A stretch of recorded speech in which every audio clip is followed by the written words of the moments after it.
প্রিয় দর্শক শ্রোতা, আপনারা দেখতে পাচ্ছেন ইতিমধ্যে আমরা হাজির হয়েছি আমাদের এই নিত্য আয়োজনীয় প্রয়োজনীয় একটা অনুষ্ঠানে।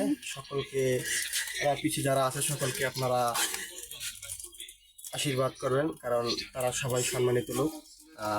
দীর্ঘ কয়েক বছর ধরে আমরা একটি অনুষ্ঠান আয়োজন করার চেষ্টা করেছি। আজ আমরা সফল সেই দীর্ঘদিনের অনুষ্ঠান আজকে আমরা সফলভাবে অনুষ্ঠিত করতে পেরেছি। এই জন্য আমরা ধন্যবাদ দিয়েছি আমার প্রিয় অ্যাসিস্ট্যান্ট মোহাম্মদ জাফর ইকবাল। এই দীর্ঘদিনের যে কামনা, আমরা এটা এত সহজে যে সফলভাবে যে অনুষ্ঠিত আয়োজন করতে পারবো এটা আমরা কখনো চিন্তা এবং কল্পনা করিনি। এটা আমাদের স্বাদ এবং সাধ্যের বাহিরেই ছিল। ঠিক আছে, দীর্ঘদিনের এই সফলতার কারণে আমার এই প্রিয় অর্জন, আমার এই টাকা পয়সা ব্যাংক ব্যালেন্স আজ এই পরিপূর্ণ।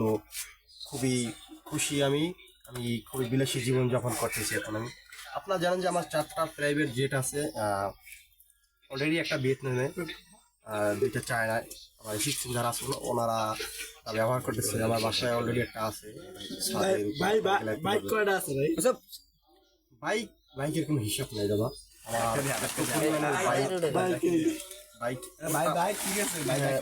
আমার এই যে রয়্যাল এনফিল্ড বাইক, আপনার দর্শক শ্রোতা, আমার বাইক রয়্যাল এনফিল্ড। দীর্ঘদিনের এই কামনা নিয়েই আমি বাঁচতে চাই সবার মাঝে। আমি আপনারা যে ভালোবাসা দিয়েছেন আমাদেরকে, আমাকে যত ভালোবাসা দিয়েছেন, আমি আপনাদের ভালোবাসা পেয়ে আরো অনেক দূরে এগোতে চাই। দীর্ঘদিনের এই সাফল্য শুধু আমার একার না, এটা আপনাদেরও কাম্য। আপনারা ছাড়া কোনোদিন এটা সফল হতো না। তাই আমি একটা কথা বলতে চাই যে এই সাফল্য অর্জনের মাঝে সবচেয়ে বড় হচ্ছেন আপনারা, যারা ভিউয়ার্স আছেন, দর্শক আছেন। আপনারা না হলে মনে হয় না আমার এটা সফল হতো। তাই সকলকে আমি একটা কথাই বলতে চাই, সবাই আমার ভিডিও নতুন নতুন ভিডিও ছাড়বো, ওগুলো দেখবেন, লাইক কমেন্ট শেয়ার অ্যান্ড পাশে থাকবেন। সকলকে ধন্যবাদ। আপনাদের কোনো প্রশ্ন আছে? কেউ নাই তো।